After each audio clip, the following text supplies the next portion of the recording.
안녕하세요. 전망입니다. 오늘은 오렌지로 만들었던 머신러닝 모델들을 조금 더 똑똑하게 만드는 그런 방법들을 살펴보도록 하겠습니다. 제 채널에서는 지금까지 오렌지를 활용한 몇 건의 데이터 분석과 머신러닝을 실행을 해봤습니다. 아이리스 데이터, 타이타닉 데이터, 보스턴 G급 데이터를 가지고 여러 가지 방법을 해봤는데 조금 이상하게 느껴지는 점은 있지 않았었나요? 사실 요거 좀 인공지능을 이야기하면서 딥러닝이 인공지능의 대표주자로 표현이 많이 되고 있을 만큼 굉장히 인정받는 모델링 기법인데 비해서 이상할 정도로 다른 모델링 기법에 비해서 예측 정확도가 높지 않았고 그렇게 좋은지 모르겠다라는 그런 느낌을 받지 않으셨는지 모르겠습니다. 사실 제가 보여드렸던 예시만 봤을 때는 그런 느낌을 받으셔야 정상입니다.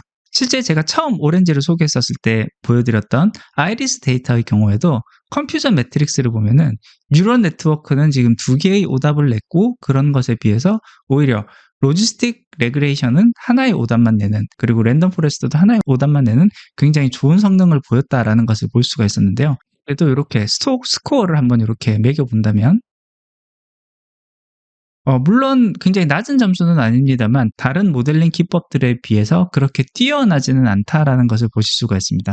그다음 보스턴 G값 데이터의 경우에는 더 심합니다. 요 테스트 스코어를 봤을 때 R스퀘어 점수가 뉴럴 네트워크의 경우에는 0보다 작은 값으로 나와서 야, 너를 모델링 기법으로 쓸 바에는 차라리 평균으로 그냥 때리겠다라고 해도 할 말이 없는 굉장히 나쁜 형태의 모델로 이렇게 나온 것을 볼 수가 있습니다. 근데 이와 같은 모델링 기법의 경우에는요, 저는 디폴트로 설정되어 있는 값들을 쭉 다 집어넣고 그대로 돌리기만 했지만 그 안에는 설정을 하거나 변경을 할 수 있는, 강화할 수 있는 파라미터들이 굉장히 많습니다.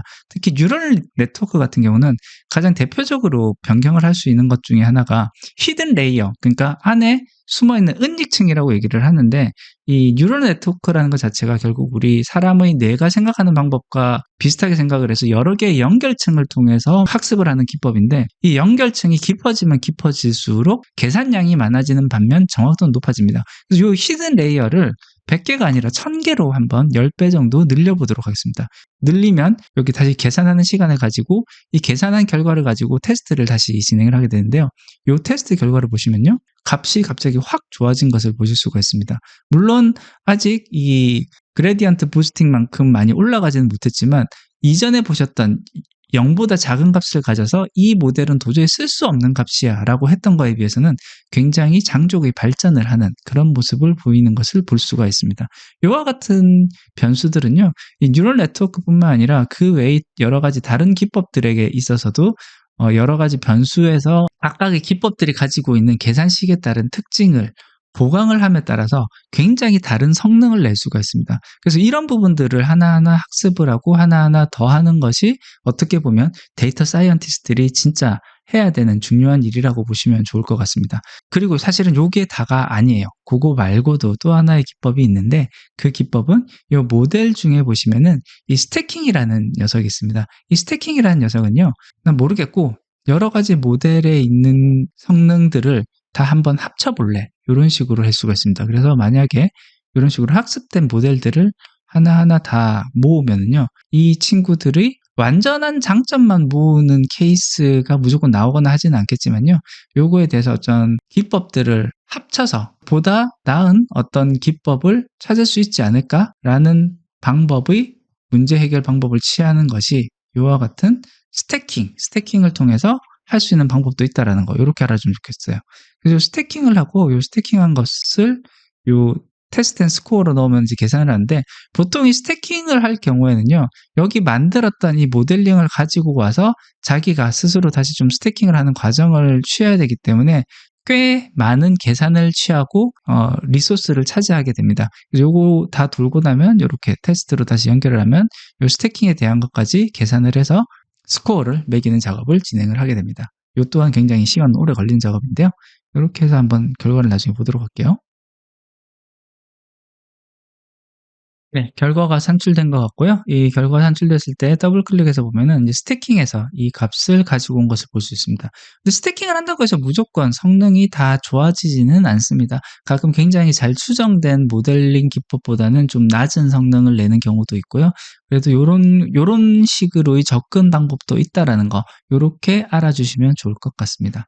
이와 같이 모델링을 좀 더 정교하게 다듬고 하는 부분들이 진짜 데이터 사이언티스트들의 실력이 드러나고 그 차이가 벌어지기 시작하는 시점이라고 생각이 되고요. 그런 부분들이 캐글링을 하면서 서로 경진 대회를 하고 기술을 주고받고 어떤 정보를 주고받는 그런 부분들의 힘의 원천이라고 생각이 됩니다. 네, 오늘은 굉장히 좀 간단하게나마 오렌지로 처음 만든 모델을 조금 더 똑똑하게 하기 위해서 어떤 부분들을 취할 수 있는지에 대한 부분들을 가볍게 살펴봤습니다.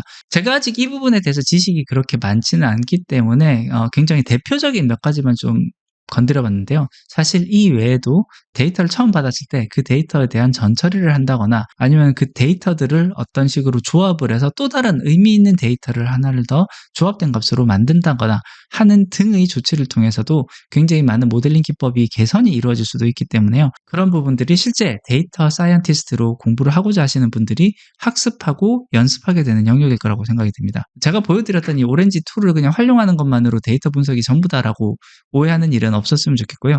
그 다음이 진짜다. 그래서 그 다음에 이제 이것을 가지고 어떤 식으로 활용을 할 것이냐, 내가 만든 모델의 성능을 끌어올릴 것이냐 하는 부분들이 더 중요하고 의미 있고 어려운 부분들이 될 수 있다는 거, 요 점 알아두시면 좋을 것 같습니다. 예, 오늘 준비한 것은 여기까지입니다. 끝까지 들어주셔서 감사합니다.